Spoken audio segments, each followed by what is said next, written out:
ഫോണിലൂടെ വിളിക്കാനായിട്ട് trunk book ചെയ്ത് കാത്തിരിക്കുന്ന കാലമൊക്കെ ഓർമ്മയുണ്ട്. പക്ഷെ ഇന്ന് അതൊന്നും വേണ്ട. ഇന്നിപ്പോ നമുക്ക് എന്താ പറയണ ഒരു നമ്മുടെ ഒരു ഞൊടിയിടയിൽ നമുക്കത് സാധിക്കുന്ന കാര്യമാണ്.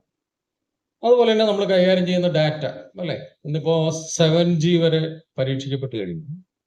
7G എന്ന് പറഞ്ഞു കഴിഞ്ഞാൽ ഏതാണ്ട് ഒരു 3 സെക്കൻഡ് കൊണ്ട് ഒരു സിനിമ ഡൗൺലോഡ് ചെയ്ത് കഴിയുമെന്നാണ് പറയുന്നത്. ആ നിലയ്ക്ക് അത്രയ്ക്ക് സ്പീഡുള്ള കമ്മ്യൂണിക്കേഷൻ ആണെന്നുള്ളത്.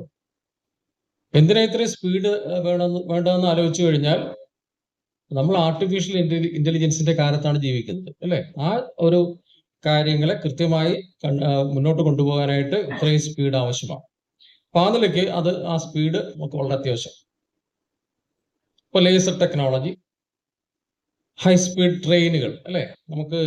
നമ്മൾ വന്ദേ ഭാരതിനെ വലിയ അത്ഭുതത്തോടെ കാണുന്നു. 125 കിലോമീറ്റർ സ്പീഡിൽ പോകുന്ന Vande Bharat.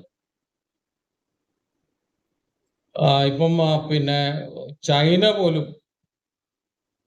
800 kilometre per hour പോകുന്ന ട്രെയിൻ ഉണ്ടാക്കി കഴിഞ്ഞു. ജർമ്മനിയും ഫ്രാൻസും ഒക്കെ ആയിരുന്നു അതിൽ പൈനേഴ്സ് ആയിട്ട് നിന്നിരുന്നത്. പക്ഷെ ഇന്നിപ്പോ ചൈനയ്ക്ക് വരെ ആ ടെക്നോളജി ഉണ്ട്. അവര് 800 കിലോമീറ്റർ പെർ അവർ പോകുന്ന, നിങ്ങൾ ആലോചിച്ചോ,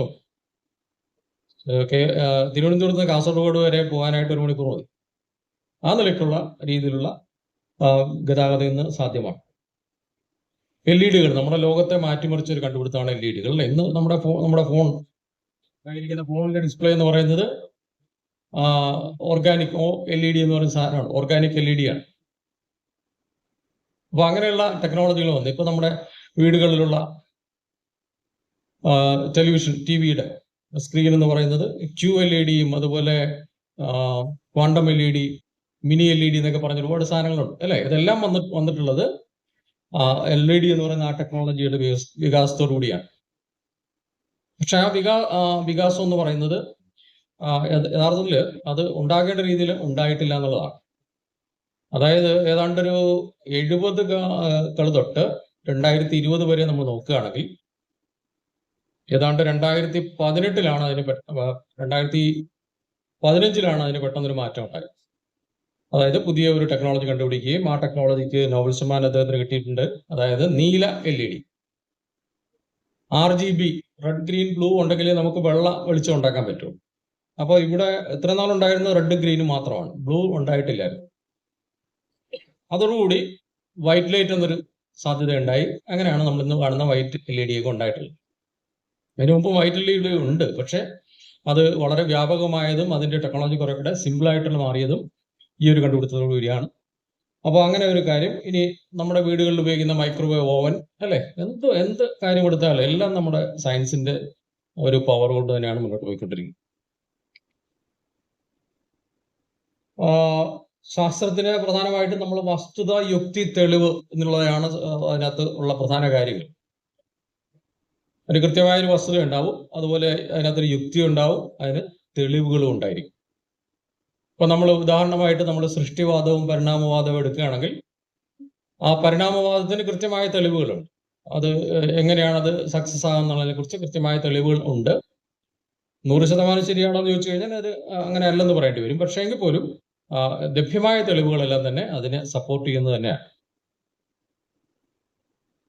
അതേസമയത്ത് നമ്മൾ അമാനുഷിക ശക്തികളെ അല്ലെ, പണ്ടൊക്കെ ഭൂതപ്രേതമൊക്കെ ഉണ്ടായിരുന്നു അല്ലെ. ഇടിമിന്നൽ ഉണ്ടാകുന്നത് ദൈവത്തിന്റെ കോപമാണെന്ന് വിചാരിച്ചിരുന്ന കാലം ഉണ്ടായിരുന്നു. അതൊക്കെ പോയില്ലേ. കറുത്ത വസ്തുക്കൾ ഇന്ന് പാമ്പായിട്ട് നമ്മൾ തിരിച്ചിരിക്കുന്നില്ല അല്ലെ. നല്ല വെളിച്ചമൊക്കെ വന്നു കഴിഞ്ഞപ്പോ അങ്ങനെ ഒരു ചിന്താഗതിയില്ല. പണ്ട് കാലത്ത് അങ്ങനെയായിരുന്നു, പുറത്തിറങ്ങാൻ പേടിയായിരുന്നു, കാര്യം പാമ്പ്. അപ്പോ അത് അങ്ങനെയുള്ള കാര്യങ്ങൾക്കുണ്ടായത് ലൈറ്റ് കൃത്യമായി വന്നതുകൊണ്ടാണ് എന്ന് പറഞ്ഞതുപോലെ ഓരോ രംഗത്തും മാറ്റങ്ങളുണ്ടായി. ഇന്നിപ്പോ പിന്നെ ഈ പറഞ്ഞ യക്ഷിയൊന്നും ആരും കാണാനില്ല. സിനിമയിലൊക്കെ മാത്രമേ യക്ഷിയെ കാണാറുള്ളൂ. യക്ഷിയെ കണ്ടെന്ന് അവകാശപ്പെടുന്നവരൊക്കെ ഉണ്ടാവാം, പക്ഷെ അതൊന്നും യുക്തിപരമായി അത് ശരിയല്ലാത്ത കാര്യങ്ങൾ തന്നെയാണ്. സയന്റിഫിക് മെത്തേഡ് ഞാൻ പറയേണ്ട കാര്യമില്ല അല്ലെ. ശാസ്ത്രത്തിന് അതിൻ്റെതായ ഒരു രീതിയുണ്ട്. ഞാനൊരു കാര്യം പറയുന്നു, ആ പറയുന്ന കാര്യം അതിന് കൃത്യമായിട്ടുള്ള ഒരു ഒബ്സർവേഷൻ വേണം. അതുപോലെ അതിന്റെ മറ്റ് കാര്യങ്ങളെല്ലാം ഹൈപ്പോത്തസിസ് ഉണ്ടാവണം, ഒരു പരീക്ഷണം നടത്തി നോക്കണം, അതിൽ നിന്ന് കൺക്ലൂഷൻസിലേക്ക് എത്തണം. ഇനി ഇത് മാത്രം പോരാ, ഞാൻ നടത്തുന്ന ഒരു പ്രഖ്യാപനം, ഒരു കണ്ടെത്തൽ നടത്തിയാൽ അത് ബാക്കിയുള്ള സയന്റിഫിക് കമ്മ്യൂണിറ്റി കൂടെ അംഗീകരിക്കണം. എങ്കിൽ മാത്രമേ അത് സയൻസ് ആവുകയുള്ളൂ. ഞാൻ നടത്തുന്ന ഒരു കണ്ടുപിടുത്തം എനിക്ക് മാത്രമേ സാധിക്കൂ എന്നുണ്ടെങ്കിൽ അത് സയൻസ് അല്ല. അപ്പൊ ആര് ചെയ്താലും റിപ്പീറ്റബിലിറ്റി എന്ന് പറയും അല്ലെ, വീണ്ടും വീണ്ടും ചെയ്യാൻ പറ്റുന്ന ഒന്നിനെ മാത്രമേ നമുക്ക് സയൻസ് എന്ന് പറയാൻ പറ്റുള്ളൂ. ആ നിലയ്ക്ക് കുറേയധികം ഇങ്ങനെയുള്ള പ്രോപ്പർട്ടീസ് ഉള്ള ഒരു കാര്യമാണ് സയൻസ് എന്ന് പറയുന്നത്. അപ്പൊ ആ സയൻസ് നമ്മളെപ്പോഴും ഈ കാര്യങ്ങളിലൂടെ തന്നെയാണ് എപ്പോഴും പരിശോധിക്കപ്പെടുന്നത്. നമ്മളതിന് സയന്റിഫിക് മെത്തേഡ് എന്ന് പറയും. നോക്കൂ, അതിന് നമ്മൾക്ക് ഒരു തെളിവ് തന്നെ ഉണ്ടല്ലേ, രാമർ പിള്ളയുടെ പെട്രോൾ. രാമർ പിള്ള പെട്രോൾ കണ്ടുപിടിച്ചു, പക്ഷെ അതിനെ ശാസ്ത്രലോകം അംഗീകരിച്ചില്ല. എന്തുകൊണ്ട് അംഗീകരിച്ചില്ല? അദ്ദേഹം ഇലയുടെ ചാറെടുത്തിട്ട് ആ ചാറ് പുതിയൊരു ഇന്ധനമായിട്ട് പുള്ളി അവതരിപ്പിക്കുകയായിരുന്നു. അതിന്റെ കൂടെ അദ്ദേഹം രഹസ്യമായ ഒരു ഫോർമുലയോടെ ചേർക്കുന്നുണ്ട്. അത് ആരെയും കാണിക്കത്തില്ല. അത് രഹസ്യമായി വെച്ചുകൊണ്ട് അദ്ദേഹം അത് മുന്നോട്ട് കൊണ്ടുപോയിക്കൊണ്ടിരുന്നു. അപ്പോൾ അത് കുറേയധികം ആൾ ഏറ്റെടുത്തു അല്ലേ. കാര്യം 60 രൂപയ്ക്ക് 100 രൂപയ്ക്ക് പെട്രോൾ കിട്ടുന്ന സമയത്ത് 50 രൂപയ്ക്കൊക്കെ പെട്രോൾ തരിക എന്ന് പറഞ്ഞു കഴിഞ്ഞാൽ വലിയ കാര്യമാണ്. ആ നിലയ്ക്ക് എല്ലാവരും ഇത് ഏറ്റെടുത്തു. പല ഭരണാധികാരികളും ഏറ്റെടുത്തു. പക്ഷെ അത് പിന്നീട് അത് തെളിയിക്കപ്പെട്ടു. IIT ചെന്നൈയിൽ നടന്ന ഒരു പരീക്ഷണത്തിൽ അത് തെറ്റാണെന്നുള്ളത് തെളിയിക്കപ്പെട്ടു. അദ്ദേഹത്തിന്റെ അവകാശവാദം ശരിയല്ല. അതായത് നമ്മൾ ഉപയോഗിക്കുന്ന കോമ്പിനേഷനായിട്ട് പുള്ളി ഉപയോഗിക്കുന്ന സാധനം എന്ന് പറയുന്നത് ടർപ്പൻറ്റൈൻ ആണെന്നുള്ളത് തിരിച്ചറിയുകയും അവിടെ വെച്ച് അദ്ദേഹം നാടകീയമായിട്ട് അതിൽ നിന്ന് ഇറങ്ങിപ്പോവുകയാണ് ചെയ്തത്. എന്തായാലും അതോടുകൂടി ആ ഒരു പച്ചില പെട്രോൾ എന്ന് പറയുന്ന സാധനം പിന്നെ നമ്മൾ കണ്ടിട്ടേ ഇല്ല. അപ്പൊ ഇത് വളരെ വ്യക്തമായ ഒരു ഉദാഹരണമാണ്. എന്ത് പറഞ്ഞാലും അതെല്ലാം അംഗീകരിച്ചു തരാനായിട്ട് ശാസ്ത്രലോകത്തിന് പറ്റില്ല. ഇന്നത്തെ കാലത്തും അമേരിക്കയിൽ പോലും നിലവിലുള്ള ഒരു കോൺസെപ്റ്റാണ് ഫ്ലാറ്റ് എർത്ത് തിയറി. ഭൂമി പരന്നതാണ് അല്ലേ? ശരിയല്ലേ? നമ്മൾ പുറത്തൊക്കെ ഇറങ്ങി നോക്കിയാൽ എന്താ കാണുന്നത്? കോമൺ സെൻസ് വെച്ച് നമ്മൾ അനലൈസ് ചെയ്യുകയാണെങ്കിൽ സംഭവം ശരിയാണ്.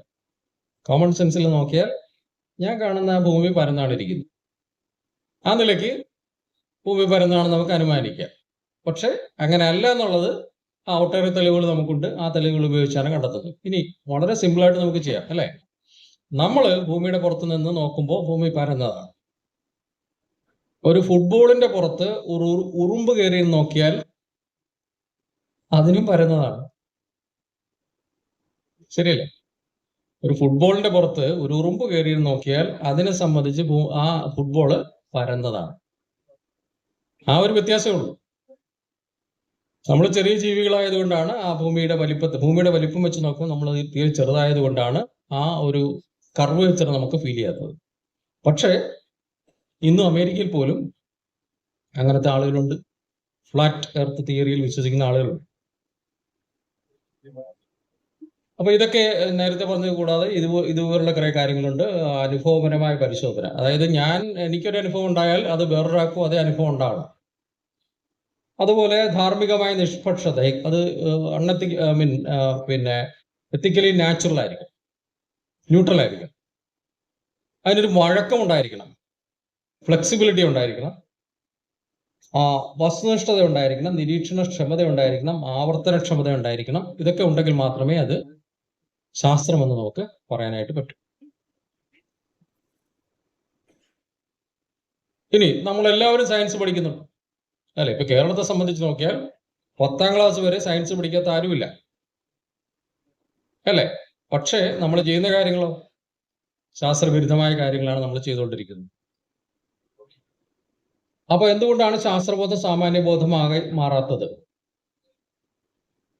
അപ്പോൾ നമ്മൾ വിശ്വസിച്ച് പോകുന്നത് അല്ലെങ്കിൽ നമ്മൾ മുന്നോട്ട് പോകുന്നത് പലപ്പോഴും നമുക്ക് പരമ്പരാഗതമായി കൈമാറി കിട്ടുന്ന ആ ഒരു വിവരങ്ങളിലൂടെയാണ് അല്ലെ. ഒരു കുട്ടി ചെറിയതായിരിക്കുമ്പോൾ തന്നെ അയാളെ അമ്പലത്തിൽ കൊണ്ടുപോയി അമ്പലത്തിൽ വലിയ സംഭവമാണെന്ന് പറഞ്ഞുകൊണ്ട് പ്രാർത്ഥിപ്പിക്കുകയാണെന്നുണ്ടെങ്കിൽ അയാൾ അതിനെ വിശ്വസിക്കും. ആ ഒരു രീതിയിലേക്ക് അയാൾ കടന്നു പോകും.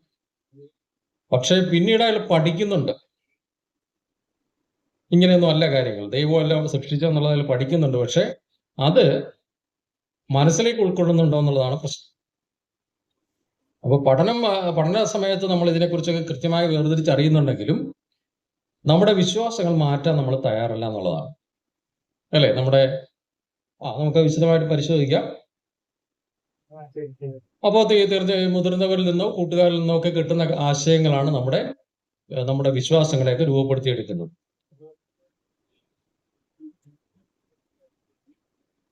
വിവാഹം, ജനനം, മരണം, ഇപ്പൊ ഏത് സമൂഹത്തിലായാലും ഏത് മതത്തിലായാലും ഈ പറഞ്ഞ കാര്യങ്ങളിലാണ് ഈ പറഞ്ഞ ഒരു പിന്നെ ഒരു ലിങ്കിങ് ഉണ്ടാവുന്നത്. അല്ലെ? വിവാഹ സമയത്ത്, ജനന സമയത്ത്, മരണസമയത്ത്. മരണം ഉണ്ടാകുമ്പോൾ അവിടെ ഒരു കമ്മ്യൂണിറ്റിയിലുള്ള ആളുകളായിരിക്കും അവിടെ കൂടുന്നത്. ആ കമ്മ്യൂണിറ്റിയിലുള്ള ആളുകളുടെ രീതിയിലുള്ള ആചാരങ്ങളും വിശ്വാസങ്ങളും അവിടെ പിന്തുടരപ്പെടുകയാണ്. അപ്പോൾ സ്വാഭാവികമായിട്ടും ഒരു കുട്ടിയെ സംബന്ധിച്ച് അയാൾ വിചാരിക്കുന്നത് ഇതൊക്കെ ആയിരിക്കും അതിൻ്റെ ഒരു ശരി എന്നാണ് അയാൾ വിചാരിക്കുക. അപ്പൊ ആ നിലയ്ക്ക് കാര്യങ്ങൾ മുന്നോട്ട് പോകുന്നു. എന്തായാലും അത് പിന്നീട് കറക്റ്റ് ചെയ്യപ്പെടാനായിട്ടുള്ള സാധ്യതകൾ കുറയുന്നുണ്ട്. ഇനി ഇത് നമ്മൾ വലുതായി കഴിഞ്ഞാൽ ഇതൊന്നും മാറ്റുന്നില്ല എന്നുള്ളതാണ്. അപ്പൊ ഇങ്ങനെയുള്ള കാര്യങ്ങൾ നമ്മുടെ മനസ്സിലേക്ക് വന്നു കഴിഞ്ഞാൽ അത് മാറ്റാൻ നമ്മൾ തയ്യാറല്ല. ഉദാഹരണമായിട്ട് 28 കെട്ട്, അല്ലെ? ചന്ദ്രൻ എന്ന് പറയുന്നത് 28 ദിവസം കഴിയുമ്പോൾ വീണ്ടും പഴയ സ്ഥലത്ത് എത്തും, അല്ലെ? അപ്പോൾ ആ ഒരു 28 എന്ന് പറയുന്ന ഒരു സൈക്കിള് നമ്മുടെ മനസ്സിലുണ്ട്. അത് പ്രാചീന മനുഷ്യനുണ്ടായിരുന്നു. അപ്പൊ അതുകൊണ്ട് അയാളെ സംബന്ധിച്ച് ചന്ദ്രന് ഒരു ഒരു എന്താ പറയുന്നത് കലണ്ടറായിട്ട് അയാൾ കണക്കാക്കി, അല്ലെ? അയാൾ അതിനെ ഒരു കലണ്ടറായിട്ട് കണക്കാക്കി. അന്ന് കലണ്ടർ ഉണ്ടായിരുന്നില്ല. അപ്പൊ എന്ത് പറ്റി? 28, ഒരു കുഞ്ഞ് ജനിച്ചു കഴിഞ്ഞാൽ ഈ 28 എന്ന് പറയുന്ന ആ ഒരു സംഖ്യ ഞാൻ പറഞ്ഞല്ലോ, അത് ചന്ദ്രന്റെ വീണ്ടും ആവർത്തിക്കുന്ന അവസ്ഥയാണ്. അപ്പൊ അതുകൊണ്ട് ആ ഒരു 28നെ ആശ്രയിച്ചിട്ടാണ് പിന്നീട് കാൽക്കുലേഷൻസ് പോയത്. അപ്പൊ ഒരു കുട്ടി ജനിച്ചാൽ ആ കുട്ടിയുടെ അരയിൽ ഒരു ചരട് കെട്ടുന്നു 28ാം ദിവസം. അത് കഴിഞ്ഞ് വീണ്ടും 28 ദിവസം കഴിയുമ്പോൾ ഒരു കെട്ടിടുന്നു. ഓക്കെ, അങ്ങനെ കെട്ടുകൾ ഇട്ടിട്ട് അവസാനം 9 കെട്ടാവും. 9 കെട്ടാകുമ്പോൾ എത്രയായി? കുഞ്ഞിന്റെ പ്രായം 10 മാസമായി, അല്ലെ? 10 മാസം പ്രായമായി കഴിഞ്ഞാൽ 280 ദിവസം ആ കുഞ്ഞിന് ആയുസായി. അന്നത്തെ കണക്കനുസരിച്ച് അതൊരു വയസ്സാണ്. പിന്നെ അത് മാറ്റി നമ്മൾ 365 ആക്കി മാറ്റേണ്ടി വന്നു, അല്ലെ? കാര്യം കൃത്യമായ കണക്കുകൾ വന്നു കഴിഞ്ഞപ്പോൾ അത് മാറ്റേണ്ടി വന്നു. പക്ഷെ പഴയ കണക്കനുസരിച്ച് അങ്ങനെയാണ്. അപ്പോ ഈ കെട്ടെല്ലാം ഇട്ടുകൊണ്ടിരിക്കുന്നത് അതിനു വേണ്ടിയിട്ടാണ്. പക്ഷെ ഇന്ന് നമ്മൾ കെട്ടുന്നത് എന്തിനാ? ഇന്ന് ഈ അരയിൽ സാധനം കെട്ടുന്നത് എന്തിനാ? ഇപ്പോഴും നമ്മൾ പഴയ കാര്യം പിന്തുടരുകയാണ്. ഓക്കെ, ഇതുപോലെ തന്നെ നമ്മുടെ ഈ മാധ്യമങ്ങൾക്ക് ഇന്നത്തെ ഭയങ്കര പങ്കുണ്ട്. ഇതുപോലുള്ള കാര്യങ്ങളെ സ്പ്രെഡ് ചെയ്യിക്കുന്ന കാര്യത്തിൽ മാധ്യമങ്ങളുടെ പങ്ക്. ശബരിമല, അല്ലെ? ശബരിമലയിൽ നടക്കുന്ന സംഭവത്തെ കുറിച്ച് നമുക്ക് കൃത്യമായിട്ട് അറിയാം. യുക്തിവാദി സംഘം അവിടെ പോയി തെളിയിച്ച് കാണിച്ചു, അല്ലെ? സംഭവം തെളിയിച്ച് കാണിച്ചതാണ്. അന്ന് 2 പ്രാവശ്യം ഇത് കത്തി കഴിഞ്ഞപ്പോൾ ആളുകളെല്ലാം മനസ്സിലായി ഇത് ഇങ്ങനെയൊക്കെയാണ് കാര്യങ്ങൾ നടക്കുന്നത്. ഞാനവിടെ പോയി നേരിട്ട് കണ്ടിട്ടുള്ള സംഭവമാണ്. ഈ കത്തിക്കുന്ന പീഠമെല്ലാം ഞാൻ പോയി കണ്ടിട്ടുണ്ട്, പൊന്നമ്പലമേട്ടിൽ പോയി കണ്ടിട്ടുണ്ട്. അപ്പോ അത് അങ്ങനെയൊക്കെ മനസ്സിലാക്കിയിട്ട് നമ്മൾ ആരെങ്കിലും അവിടെ പോകാതിരിക്കുന്നുണ്ടോ? നമ്മളെന്ന് പറഞ്ഞാൽ നിങ്ങളെ ഉദ്ദേശിച്ചല്ല ഞാൻ പറഞ്ഞത്. നല്ലൊരു ശതമാനം ആളുകൾ ഇപ്പോഴും പോവുകയാണ്, അല്ലേ? ഒരു തീർത്ഥാടനത്തിന് അതിൻ്റെതായിട്ടുള്ള ചില ഗുണങ്ങളൊക്കെ ഉണ്ടായിരിക്കും. ചിലപ്പം ഈ വെജിറ്റേറിയൻ ആകുന്നതും അങ്ങനെയുള്ള കുറെ കാര്യങ്ങൾ, അതുപോലെ നടന്നു കയറി പോകുന്നതും ഒക്കെ അഡ്വാൻറ്റേജസ് ആയിരിക്കാം. പക്ഷെ എങ്കിൽ പോലും അത് ഈ വിശ്വാസവുമായി ബന്ധപ്പെട്ട് തന്നെയാണ് മുന്നോട്ട് പോകുന്നത്, അല്ലേ? അപ്പോൾ എൻ്റെ അഭിപ്രായത്തിൽ അവിടെ തീർത്ഥാടനമാകാം ഈ പറഞ്ഞ രീതിയിലുള്ള കാര്യങ്ങൾ ഒഴിവാക്കിക്കൊണ്ട് തീർത്ഥാടനം നടത്തുന്നതായിരിക്കും നല്ലതെന്ന് എനിക്ക് തോന്നുന്നു. എന്തായാലും മാധ്യമങ്ങളാണ് ഇതിനകത്ത് പ്രധാന പങ്ക് വഹിക്കുന്നത്.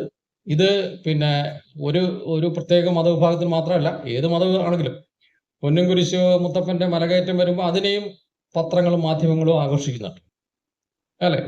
അക്ഷയ തൃതീയ വരുമ്പോൾ അതിനെയും അവർ ആഘോഷിക്കുന്നുണ്ട്.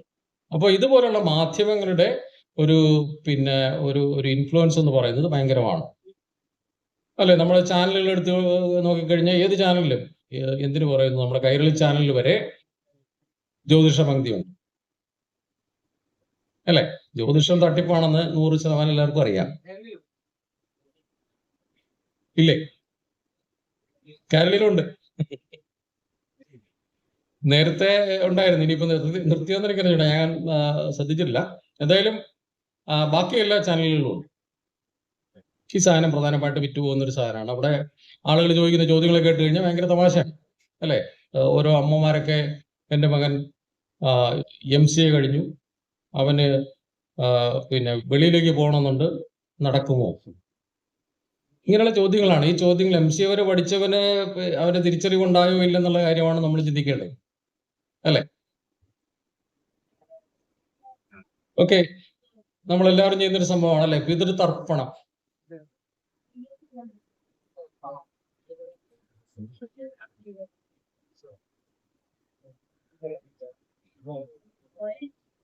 ബലിയിടൽ, അല്ലേ? ബലിയിടൽ എന്ന് പറയുന്നൊരു പരിപാടിയുണ്ട്. നമ്മളെല്ലാവരും ആഘോഷിച്ച് ചെയ്യുന്നൊരു കാര്യമാണ്. സർക്കാർ അതിനു വേണ്ടി അവധിയും കൊടുക്കുന്നുണ്ട്, അല്ലേ? ഇതൊക്കെ വല്ല ആവശ്യമുള്ള കാര്യമാണ്. പക്ഷെ ഇപ്പോഴും നമ്മൾ ഈ നേരത്തെ പറഞ്ഞ ആ മതവിശ്വാസങ്ങളുടെ പുറത്ത്, ആചാരങ്ങളുടെ പുറത്ത് അതിപ്പോഴും തുടർന്നു കൊണ്ടുപോവുകയാണ്. ഗ്രഹണം വലിയ അപകടമാണെന്നാണ് പറയുന്നത്. ഗ്രഹണ സമയത്ത് എന്തൊക്കെയൊക്കെ സംഭവിക്കുന്നുണ്ട്, നിങ്ങൾ സൂക്ഷിക്കണം. അത് പിന്നെ അതങ്ങനെ സ്പ്രെഡ് ചെയ്യുന്നതിൽ പ്രധാനപ്പെട്ട ഒരു കക്ഷിയാണ് നമ്മുടെ ജഗ്ഗി വാസുദേവ്, സദ്ഗുരു. കേട്ടിട്ടുണ്ടോ? സദ്ഗുരുവിനെ കുറിച്ച് കേട്ടിട്ടുണ്ടല്ലോ. ഏതാണ്ട് 150 കോടി ആസ്തിയുള്ളൊരു സ്വാമിയാണ്. അപ്പൊ ആ സദ്ഗുരു ഒക്കെ പറയുന്നത്, ഈ ഗ്രഹണ സമയത്ത് നിങ്ങൾ ആഹാരം കഴിക്കരുത്, ഗർഭിണികൾ പുറത്തിറങ്ങരുത്, ഇങ്ങനെയുള്ള കുറെ കാര്യങ്ങൾ പറയുന്നുണ്ട്. എന്തെങ്കിലും അടിസ്ഥാനമുണ്ടോ ഇതിന്? അദ്ദേഹം പറയുന്നത് നല്ല ഒന്നാം തരം കേംബ്രിഡ്ജ് ഇംഗ്ലീഷാണ്. പുള്ളി അവിടെ പഠിച്ച ആളാണ്. നല്ല ഒന്നാം തരം ഇംഗ്ലീഷിൽ കാര്യങ്ങൾ പറയുമ്പോൾ ആളുകളൊക്കെ അത് കേട്ടുകൊണ്ടിരിക്കുകയാണ്. നിങ്ങൾ ശ്രദ്ധിച്ചു നോക്കൂ, എത്ര ആയിരക്കണക്കിന് ലക്ഷക്കണക്കിന് ആളുകളാണ് അദ്ദേഹത്തിന്റെ സംസാരം കേട്ടുകൊണ്ട് അവിടെ ഇരിക്കുന്നത്. എല്ലാം അദ്ദേഹം പറഞ്ഞ് സ്ഥാപിച്ചുകളെ. അദ്ദേഹം പറയുന്നത് ഒരു ഗ്ലാസ് വെള്ളം എടുത്തിട്ട്, അദ്ദേഹത്തിന് പിന്നെ ഈ എന്താ പറയണ വെളിപാടുണ്ടായിട്ടുള്ള ആളാണ്. അപ്പൊ അദ്ദേഹം ഒരു ഗ്ലാസ് വെള്ളം എടുത്തിട്ട് അതിലേക്ക് നോക്കിക്കഴിഞ്ഞാൽ ആ ഗ്ലാസ് വെള്ളം ശുദ്ധമാവും, നിങ്ങൾക്ക് കുടിക്കാം, അതിന് ശുദ്ധമാക്കി അദ്ദേഹത്തിന് തരാൻ പറ്റും. പക്ഷെ എപ്പോഴും എനിക്കത് ചെയ്യാൻ പറ്റില്ല. നിങ്ങളുടെ വീട്ടിൽ വന്ന് ഓരോരുത്തർക്കും വെള്ളം തരാനായിട്ട് എന്നെക്കൊണ്ട് പറ്റില്ലല്ലോ. അപ്പൊ എന്ത് ചെയ്യാൻ പറ്റും എനിക്ക്? ഞാനൊരു സാധനം ഉണ്ടാക്കി, ഒരു പ്രത്യേക വിളക്കുണ്ട്, ഒരു കോപ്പറിന്റെ ഒരു വെസലുണ്ട്. അത് നിങ്ങൾക്ക് ഓൺലൈനായിട്ട് ഓർഡർ ചെയ്യാം. അത് വാങ്ങിച്ചു കഴിഞ്ഞാൽ അതിനകത്ത് നിറച്ചു വെച്ചാൽ മതി, എന്റെ അനുഗ്രഹം അതിലൂടെ നിങ്ങൾക്ക് കിട്ടും. ഓക്കെ, അങ്ങനെയൊക്കെ നടക്കുന്ന കാലമാണ്. അപ്പൊ ഞാൻ പറഞ്ഞു വന്നത്, നമ്മുടെ അമ്പലങ്ങൾ അടച്ചിടും, അല്ലെ? ഗ്രഹണ സമയത്ത് അമ്പലങ്ങളെല്ലാം അടച്ചിടും. കാര്യം വലിയ പ്രശ്നമാണെന്നാ പറയുന്നത്. എന്തിനു പറയുന്നു? എന്നെ ഫിസിക്സ് പഠിപ്പിച്ച ഒരു അധ്യാപകൻ, ഞാൻ അദ്ദേഹമായിട്ട് പ്രാവശ്യം വഴക്കിടേണ്ടി വന്നു, പിന്നെ സോഷ്യൽ മീഡിയയിൽ. അദ്ദേഹം പറയുന്നത് പിന്നെ വളരെ അപകടകരമായ രശ്മികൾ അന്നേരം ഉണ്ടാകുന്നുണ്ടെന്നാണ്. അദ്ദേഹത്തോടുള്ള സകല പിന്നെ എന്താ പറയണ ബഹുമാനവും നിലനിർത്തിക്കൊണ്ട് തന്നെ ഞാൻ പറയും, സാറേ അത് തെറ്റാണ്, അങ്ങനെയല്ല. അതിന് അദ്ദേഹം എന്നെ പറയണമെന്നുമില്ല കേട്ടോ, കുറേ വിമർശിച്ചു അദ്ദേഹം. ഇപ്പൊ ഞാൻ പറഞ്ഞു വന്നത്, ഇതുപോലെയുള്ള വിശ്വാസങ്ങൾ, തെറ്റായ വിശ്വാസങ്ങൾ വിദ്യാസമ്പന്നരിൽ പോലും ഉണ്ട്. നോക്കൂ, അവിടെ ഈ ഗ്രഹണം ഉണ്ടാകുന്നത്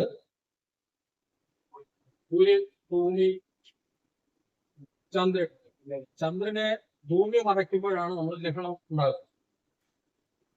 അപ്പൊ എന്തെങ്കിലും സൂര്യന്റെ മാറ്റം ഉണ്ടാകുന്നില്ല. ഇവിടെ ഉള്ള പോലെ തന്നെ സൂര്യൻ അന്നുകൊണ്ട് പല ദിവസങ്ങളിലുമുണ്ട്. റേസ് പുറത്തേക്ക് വരുന്നുണ്ട്, അത് ബ്ലോക്ക് ചെയ്ത് പോകുന്നില്ല മാത്രമേ ഉള്ളൂ. അന്നേരം റേസ് ഉണ്ടാകുന്നില്ല എന്നുള്ളതാണ്, അല്ലെ? ആ റേസ് എല്ലാം ബ്ലോക്ക് ചെയ്യപ്പെടുകയാണ് ചെയ്യുന്നത്. പക്ഷെ ആ സാറ് പറഞ്ഞത്, ഈ ജഗ്ഗി വാസുദേവ് പറയുന്നത് എന്താണ്?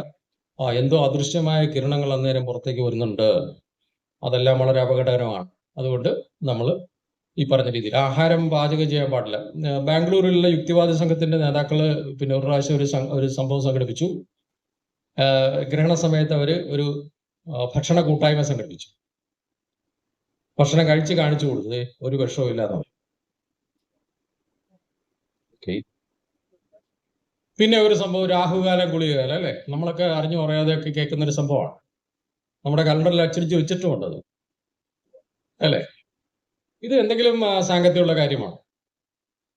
രാഹു കേതു എന്ന് പറയുന്നത് യഥാർത്ഥത്തില് പണ്ടത്തെ വിശ്വാസം അനുസരിച്ചിട്ട് ഗ്രഹണങ്ങൾ ഉണ്ടാകുന്നത് രാഹുവും കേതുവും എന്ന് പറയുന്ന രണ്ട് സർപ്പങ്ങൾ ചന്ദ്രനെ സൂര്യനെയൊക്കെ വിഴുങ്ങുമ്പോഴാണ് ഗ്രഹണം ഉണ്ടാകുന്നുള്ളതാണ് പഴയ വിശ്വാസം.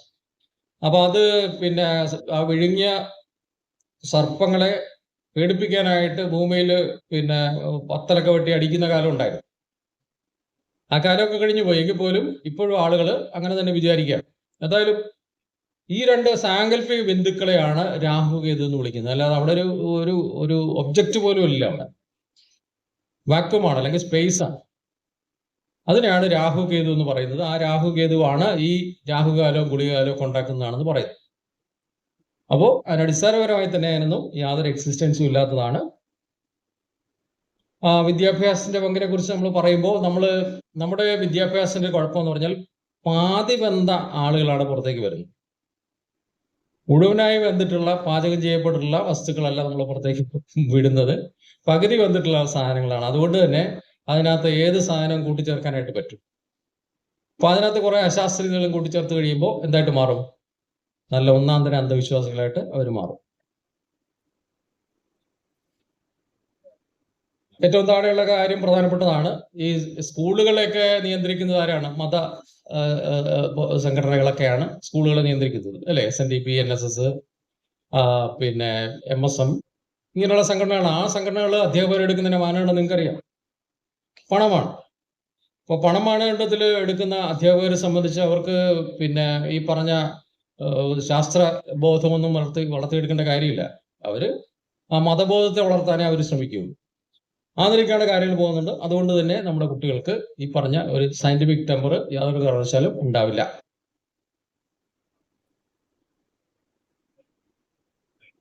ഓക്കെ.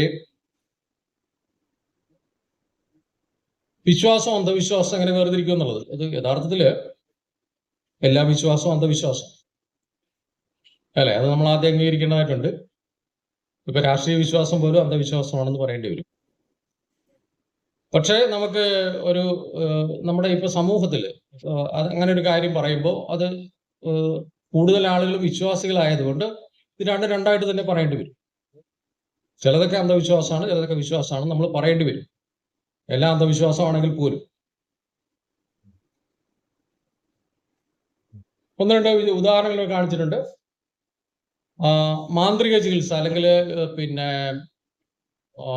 മന്ത്രവാദം, അല്ലെ? മന്ത്രവാദം നടത്തി അസുഖം മാറ്റാം, മന്ത്രവാദം നടത്തി നിധിയെടുക്കാം എന്നൊക്കെ വിചാരിക്കുന്നത് അങ്ങനെയൊന്നും ഇല്ല എന്നുള്ളത് കൃത്യമായി അറിഞ്ഞുകൊണ്ട് തന്നെയാണ്. രോഗത്തിന്റെയും അതിന്റെ കാരണത്തെയും കുറിച്ച് കൃത്യമായി അറിഞ്ഞിട്ട് പോലും നമ്മൾ വിചാരിക്കുന്നു മാന്ത്രിക ചികിത്സകളിലൂടെ മാറ്റാമെന്ന്, അല്ലെ?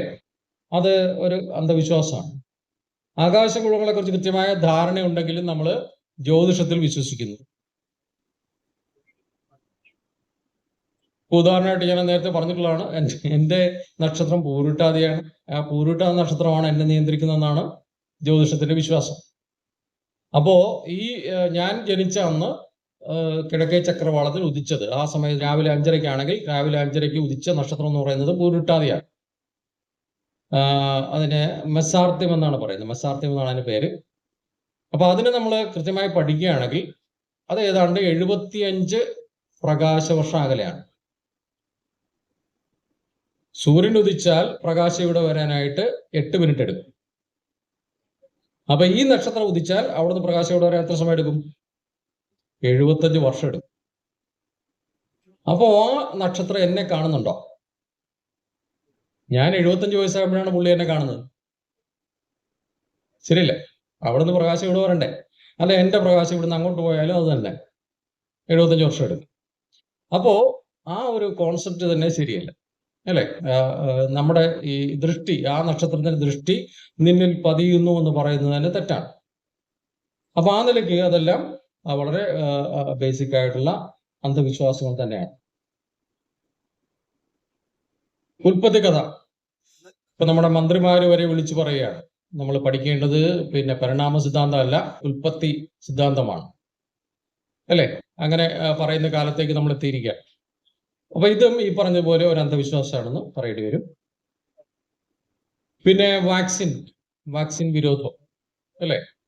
നമ്മുടെ പല സെലിബ്രിറ്റികൾ പോലും വളരെ ഇതായിട്ട് പറയുന്നുണ്ട്, ഞാനും എൻ്റെ മക്കളും വാക്സിൻ എടുത്തിട്ടില്ല, അല്ലെ? ശരിയല്ലേ? ആളുകളെ ഞാൻ പറയുന്നത് ശരിയല്ലാത്തതുകൊണ്ട് ഞാൻ പറയുന്നില്ല. അങ്ങനെ പറയുന്ന ആളുകളുണ്ട്.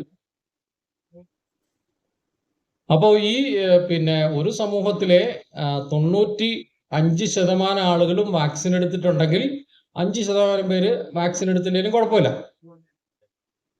ഹേർഡ് ഇമ്മ്യൂണിറ്റി എന്ന് പറയും, അല്ലേ? അതുകൊണ്ടാണ് അവർ രക്ഷപ്പെടുന്നത്. അത് അവർ മനസ്സിലാക്കുന്നില്ല എന്നുള്ളതാണ്.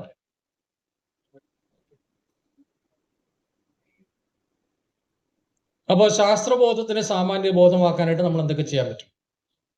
നോക്കൂ, നമ്മളൊരു റെയിൽ പാളത്തിലേക്ക് നോക്കിയാൽ നമ്മൾ കാണുന്നത് എന്താ?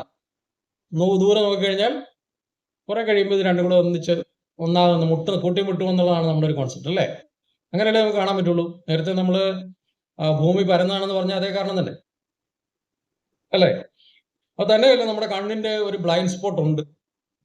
ഒപ്റ്റിക് നെർവ് കടന്നു പോകുന്ന ഒരു സ്ഥലമുണ്ട് ഉള്ളില്. അത്രയും ഭാഗത്തുള്ള കാഴ്ചയില്ല. അതിനെ നമ്മൾ ബ്ലൈൻഡ് സ്പോട്ട് എന്നാ പറയുന്നത്. അപ്പൊ അങ്ങനെയുള്ള കാര്യങ്ങളൊക്കെ കൊണ്ട് നമ്മുടെ കണ്ണിന് ചില ലിമിറ്റേഷൻസ് ഉണ്ട്. അതുകൊണ്ടാണ് ഫ്ലാറ്റ് എർത്ത് എന്ന് പറയുന്ന കാര്യം ഉണ്ടാകുന്നത്. ആ ഒരു ചിന്താഗതി ഉണ്ടാകുന്നത് അതുകൊണ്ടാണ്. അപ്പൊ അത് മാറണമെന്നുണ്ട് എന്ത് വേണം? അവര് ശാസ്ത്രബോധം ഉണ്ടാവണം. ഇന്നിപ്പോ ഏത് ചെറിയ കുട്ടിയോട് പറഞ്ഞാലും അറിയാം, അല്ലെ? നമുക്ക് സാറ്റലൈറ്റ് ഫോട്ടോകൾ നമുക്ക് ലഭ്യമാണ്. അതിൽ കൃത്യമായിട്ട് കാണാം എന്ത് ഷേപ്പാണ് ഭൂമിക്കുള്ളതെന്ന്, എന്ത് ഷേപ്പാണ് ചന്ദ്രനുള്ളതെന്ന്, അല്ലെ? കൃത്യമായ ഫോട്ടോകളുണ്ട്. അതിലൂടെ കാര്യങ്ങൾ നമുക്ക് കൃത്യമായി മനസ്സിലാക്കാനും പറ്റും. ഇതിപ്പോ ശാസ്ത്രബോധത്തെ സാമാന്യ ബോധമാക്കാനായിട്ട് എന്തൊക്കെ വേണമെന്നുള്ളതാണ്. പാരസെറ്റമോൾ കഴിച്ചാൽ എലി ചാവും, അല്ലെ? അപ്പൊ മനുഷ്യനെയും കൊല്ലാൻ കഴിവുള്ളതാണ് പാരസെറ്റമോൾ. വിഷമാണെന്ന് പറയും. പാരസെറ്റമോൾ വിഷമാണ്. ശരിയാണോ ആ പ്രസ്താവന? ശരിയല്ല. കാരണം എന്ന് വെച്ചാൽ ഡോസ് എന്ന് പറഞ്ഞൊരു കാര്യമുണ്ട്, അല്ലെ? ഡോസ് ഒരു മനുഷ്യന് സേഫ് ആയിട്ട് കഴിക്കാവുന്ന ഒരു ഡോസ് ഉണ്ട്. അത്രയും ഡോസ് കൊടുത്താൽ അത് സേഫാണ്. അതിൽ കൂടുതൽ കൊടുത്താൽ കുഴപ്പമാണ്. ആ ഡോസിനെ കുറിച്ച് മനസ്സിലാക്കാതെ പാരസെറ്റമോൾ വിഷമാണെന്ന് പറഞ്ഞാൽ അത് സാമാന്യ ബോധം അനുസരിച്ച് അത് ഓക്കെ ആണെങ്കിൽ പോലും ശാസ്ത്രബോധം അനുസരിച്ച് അത് തെറ്റാണ്. അപ്പൊ അത് നമുക്ക് ഉണ്ടാവേണ്ടത് ശാസ്ത്രബോധമാണ്. ഇനി നമ്മുടെ വടക്കഞ്ചേരിയെ കുറിച്ച് ഞാനൊന്നും പറയുന്നില്ല, നിങ്ങൾക്ക് എല്ലാവർക്കും അറിയാമല്ലോ, അല്ലേ? വടക്കഞ്ചേരി നടത്തിക്കൊണ്ടിരിക്കുന്ന കാര്യങ്ങളൊക്കെ ഇപ്പൊ എന്തായാലും കുറച്ച് മയപ്പെട്ടിട്ടുണ്ടെന്നോ. പഴയതുപോലെ വലിയ ഗീർവാണമൊന്നും ഇപ്പൊ അങ്ങനെ തള്ളിവിടാറില്ല. എന്നാലും പുള്ളി നിപ്പയൊക്കെ വന്നു കഴിഞ്ഞപ്പോഴൊക്കെ രംഗത്ത് ഇറങ്ങിയായിരുന്നു. നിപ്പ എന്ന് പറഞ്ഞാൽ പനി തിരിച്ചിട്ടതാണെന്നൊക്കെ അദ്ദേഹം പറഞ്ഞു. പനി തിരിച്ചിട്ടതാണ്. അങ്ങനെ ഒരു വൈറസ് പോലും ഇല്ല. നിങ്ങൾ ആരെങ്കിലും വൈറസിനെ കണ്ടിട്ടുണ്ടോ എന്നാണ് അദ്ദേഹം ചോദിക്കുന്നത്. വൈറസിനെ കാണാൻ പറ്റും, അല്ലേ? ശക്തിയേറിയ ഇലക്ട്രോൺ മൈക്രോസ്കോപ്പ് ഉണ്ടെങ്കിൽ നിങ്ങൾക്ക് വൈറസിനെ കാണാം. അപ്പോൾ കാണാൻ പറ്റുമോ എന്നൊക്കെ ചോദിച്ചു. ഞങ്ങൾ ആരും കണ്ടിട്ടില്ല എന്നൊക്കെ പറഞ്ഞു കഴിഞ്ഞാൽ അത് ശുദ്ധമണ്ടത്തരമാണ് എന്ന് വേണം പറയാൻ. ഓക്കെ, സദ്ഗുരുവിലേക്ക് ഞാൻ വീണ്ടും വരികയാണ്. നേരത്തെ പറഞ്ഞ കോടികൾ ആസ്തിയുള്ള, കോടിക്കണക്കിന് ആരാധകരുള്ള ഒരാളാണ് സദ്ഗുരു. സദ്ഗുരു പറയുന്ന ഒരു പ്രധാനപ്പെട്ട ഒരു കാര്യമാണ്, നിങ്ങൾ വടക്കോട്ട് തലവെച്ച് കിടന്നുറങ്ങരുത്. ഇത് വാട്സപ്പിലും ഫേസ്ബുക്കിലും ഒക്കെ നിങ്ങൾ കാണുന്ന കാര്യമാണ്. വടക്കോട്ട് തലവെച്ച് കിടന്നുറങ്ങരുത്. എന്താ കുഴപ്പം? പറയുന്നത് വളരെ സയന്റിഫിക് ആയിട്ടാണ്. സദ്ഗുരു പറയുന്നത് വളരെ സയന്റിഫിക് ആയിട്ടാണ്. ബിക്കോസ് നമ്മുടെ രക്തത്തില് ഹീമോഗ്ലോബിൻ ഉണ്ട്. ഹീമോഗ്ലോബിനിൽ ഇരുമ്പുണ്ട്. ഇരുമ്പിനെ കാന്തം ആകർഷിക്കും എന്നുള്ള എല്ലാവർക്കും അറിയാം. ഭൂമിക്ക് ഒരു മാഗ്നറ്റിക് ഫീൽഡ് ഉണ്ടെന്ന് എല്ലാവർക്കും അറിയാം. അപ്പോൾ നിങ്ങൾ വടക്കോട്ട് തലവെച്ച് ഉറങ്ങുകയാണെങ്കിൽ നമ്മുടെ രക്തത്തിലെ ഹീമോഗ്ലോബിൻ എല്ലാം കൂടെ തലയിലേക്ക് ഇരിച്ചു കയറി വന്ന് നിൽക്കും എന്നുള്ളതാണ് അദ്ദേഹം പറയുന്നത്. അപ്പൊ അത് ദോഷം ചെയ്യും. പക്ഷെ അതിനകത്ത് നമ്മൾ എന്താണ് അവിടുത്തെ ശാസ്ത്രബോധം എന്താ നമ്മളോട് പറയുന്നത്? എല്ലാ ഇരുമ്പിന്റെയും സംയുക്തങ്ങൾ ഫെറോമാഗ്നറ്റിക് അല്ല. മാഗ്നറ്റ് ആകർഷിക്കുന്നതിന് നമ്മൾ പറയുന്നത് ഫെറോമാഗ്നറ്റിക് എന്നാണ്. അപ്പൊ എല്ലാ ഇരുമ്പിന്റെ സംയുക്തങ്ങളും ഫെറോമാഗ്നറ്റിക് അല്ല. ഹീമോഗ്ലോബിൻ ഫെറോമാഗ്നറ്റിക് അല്ല, അത് ഡയാമാഗ്നറ്റിക് ആണ്. അതിനെ യാതൊരു കാരണവശാലും കാന്തം ആകർഷിക്കില്ല. സംഭവം അങ്ങനെ ഉണ്ടായിരുന്നുവെങ്കിൽ നിങ്ങൾക്ക് CT സ്കാൻ എടുക്കാൻ പറ്റില്ല, നിങ്ങൾക്ക് MRI സ്കാൻ എടുക്കാൻ പറ്റില്ല. അവിടെ എല്ലാം എന്താ ചെയ്യുന്നത്? ഭൂമിയുടെ മാഗ്നറ്റിക് ഫീൽഡിന്റെ ഒരു 10-100 ഇരട്ടി പവറുള്ള മാഗ്നറ്റിക് ഫീൽഡിലാണ് നിങ്ങളെ കടത്തുന്നത്. ഈ പറഞ്ഞ രീതിയിൽ മാഗ്നറ്റൈസ് ചെയ്യുമായിരുന്നെങ്കിൽ നിങ്ങളുടെ രക്തം മുഴുവൻ പുറത്തു വന്നേനെ. ഒരു മാഗ്നറ്റിക് ഫീൽഡിൽ കയറി കഴിയുമ്പോൾ ഒരു പ്രാവശ്യം MRI എടുത്തു കഴിയുമ്പോൾ നിങ്ങൾ രക്തം മുഴുവൻ പുറത്തു വന്നേ നിങ്ങൾ മരിക്കുകയുള്ളൂ. അങ്ങനെ സംഭവിക്കുന്നില്ല. അപ്പോ അങ്ങനെയുള്ള കുറേയധികം മണ്ടത്തരങ്ങൾ, അല്ലെങ്കിൽ ഇനി തമാശ ഒന്നുമല്ല കേട്ടോ. ഈ കഴിഞ്ഞ ശിവരാത്രിക്ക് അദ്ദേഹം തലകറങ്ങി വീണു. ഈ പരിപാടിയൊക്കെ നടത്തിക്കൊണ്ടിരിക്കുന്നിടയ്ക്ക് അദ്ദേഹം തലകറങ്ങി വീണപ്പോൾ അദ്ദേഹത്തിനെ എല്ലാവരും കൂടെ എടുത്ത് ആശുപത്രി കൊണ്ടുപോയി. പുള്ളി ദൈവമാണല്ലോ, പക്ഷെ എന്നാലും ആശുപത്രി കൊണ്ടുവന്നാൽ അവർ മടിച്ചില്ല. ആശുപത്രി കൊണ്ടുപോയി. ആശുപത്രി കൊണ്ടുവന്ന് കഴിഞ്ഞപ്പോൾ പിന്നെ ചെക്ക് ചെയ്ത് സ്കാൻ ചെയ്തൊക്കെ നോക്കിയപ്പോൾ എന്താ, ബ്ലഡിൽ ക്ലോട്ട് ഉണ്ട്, തലച്ചോറിൽ ക്ലോട്ട് ഉണ്ട്. അപ്പോൾ രക്ഷപ്പെടുത്തണമെങ്കിൽ ക്ലോട്ട് റിമൂവ് ചെയ്യണം. അവർ ഓപ്പറേഷൻ നടത്തി ക്ലോട്ട് റിമൂവ് ചെയ്തു. അദ്ദേഹം രക്ഷപ്പെട്ടു. പക്ഷേ അവരുടെ പത്രക്കുറിപ്പ് എന്തായിരുന്നു അറിയാമോ? All India institute of medical science ഇറക്കിയ പത്രക്കുറിപ്പിൽ പറയുന്നത്, സദ്ഗുരു ഞങ്ങളുടെ സഹായമില്ലാതെ രക്ഷപ്പെട്ടു. ആലോചിച്ച് നോക്കൂ, നിങ്ങൾ ആ സയന്റിസ്റ്റുകളെ കുറിച്ചൊന്ന് ആലോചിച്ച് നോക്കൂ, അല്ലെങ്കിൽ ഡോക്ടർമാരെ കുറിച്ചൊന്ന് ആലോചിച്ച് നോക്കൂ. സദ്ഗുരു ഞങ്ങളുടെ സഹായമില്ലാതെ രക്ഷപ്പെട്ടു. ഇനി ഇതുപോലെ പിന്നെ നമ്മുടെ സർജന്മാരുടെ ഒരു സമ്മേളനത്തിൽ ഇദ്ദേഹത്തിനെ പ്രധാന ഉദ്ഘാടകനായിട്ട് വിളിച്ചിരുന്നു കഴിഞ്ഞ വർഷം. സർജന്മാരുടെ സമ്മേളനത്തിൽ ആരെയാണ് വിളിച്ചത്? സദ്ഗുരുവിനെ ഉദ്ഘാടകനായിട്ട് വിളിച്ചിരുന്നു. കേരളത്തിൽ നിന്നുള്ള സർജന്മാരെല്ലാം കൂടെ തീരുമാനിച്ചു ഞങ്ങൾ അതിൽ പങ്കെടുക്കത്തില്ല. പ്രയോജനമൊന്നുമില്ല. അത് അയാൾ ഉദ്ഘാടനം ചെയ്തു, കാര്യങ്ങൾ അവിടെ നടക്കുകയും ചെയ്തു. ഈ നിലയ്ക്കാണ് കാര്യങ്ങൾ പോകുന്നത്. നമ്മുടെ എഡ്യൂക്കേറ്റഡ് ആയിട്ടുള്ള ആളുകൾ പോലും ഇതിനൊക്കെ വശംവദരാണെന്നുള്ളതാണ്. ഓക്കെ, അവിടെ വന്നിരുന്ന് അദ്ദേഹത്തിന്റെ പ്രഭാഷണങ്ങൾ കേൾക്കുന്നവരെല്ലാം തന്നെ എഡ്യൂക്കേറ്റഡ് ആണ്, ആരും മോശക്കാരല്ല. പറയുന്ന ഇംഗ്ലീഷ് അല്പം ബുദ്ധിമുട്ടാണ് മനസ്സിലാക്കാൻ. അതുകൊണ്ട് തന്നെ നല്ല ഇംഗ്ലീഷ് അറിയാവുന്നവർക്ക് മാത്രമേ അത് കേൾക്കാൻ പറ്റൂ. ഇനി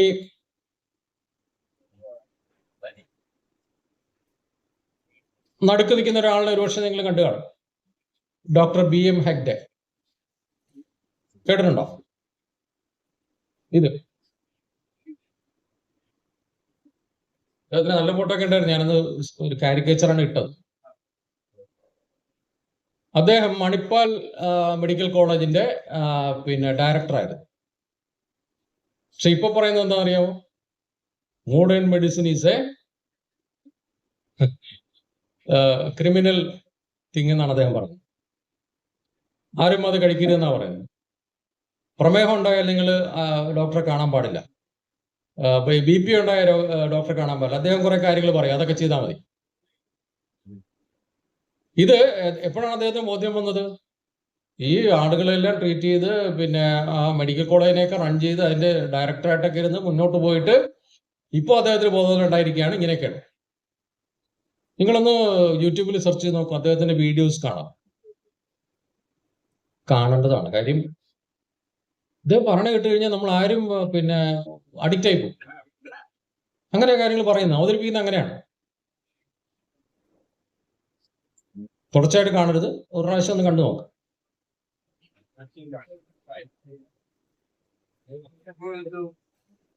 ഓക്കെ, ഇപ്പോ ഉള്ളൊരു സംഭവമാണ് മഞ്ഞളും ക്യാൻസറും, അല്ലെ? മഞ്ഞളുടെ എക്സ്ട്രാക്ട് കൊണ്ടുവന്ന് വിൽക്കുന്ന ആളുകളൊക്കെയാണ്. ഇതിനൊന്നും പ്രൂവൺ ആയിട്ടുള്ള എവിഡൻസുകളൊന്നും ഇല്ല. കുർക്കുമിന് ക്യാൻസറിനെ തടയാൻ, ചില ജീവികൾ ക്യാൻസറിനെ തടയാനുള്ള കഴിവുണ്ടെന്നുള്ളത് കണ്ടെത്തിയിട്ടുണ്ട്. എന്നല്ലാതെ അതിനപ്പുറം ഒരു കാര്യവും തെളിയിക്കപ്പെട്ടിട്ടില്ല. പക്ഷെ അത് നമ്മളിപ്പോ ഒന്ന് മാർക്കറ്റ് ചെയ്യപ്പെടുന്ന ഒരു സംഭവം. ഓക്കെ, അപ്പൊ ഇത്രയൊക്കെ എനിക്ക് പറയാനുള്ളൂ. അപ്പൊ ഇതൊക്കെ കാണിക്കുന്നത് എന്താന്ന് വെച്ചാൽ നമുക്കുണ്ടാവേണ്ടത് സാമാന്യ ബോധത്തെക്കാൾ ഉപരിയായിട്ട് നമുക്കുണ്ടാവേണ്ടത് ശാസ്ത്രബോധമാണ്.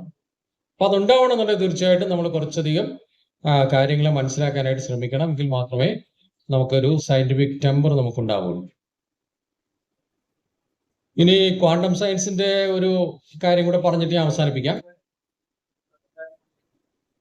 ഞാൻ ആദ്യമേ പറഞ്ഞു, നമ്മളെല്ലാവരും ക്വാണ്ടം സയൻസ് യഥാർത്ഥത്തിൽ അതിന്റെ ബെനിഫിറ്റ്സ് എൻജോയ് ചെയ്തുകൊണ്ടിരിക്കുകയാണ്.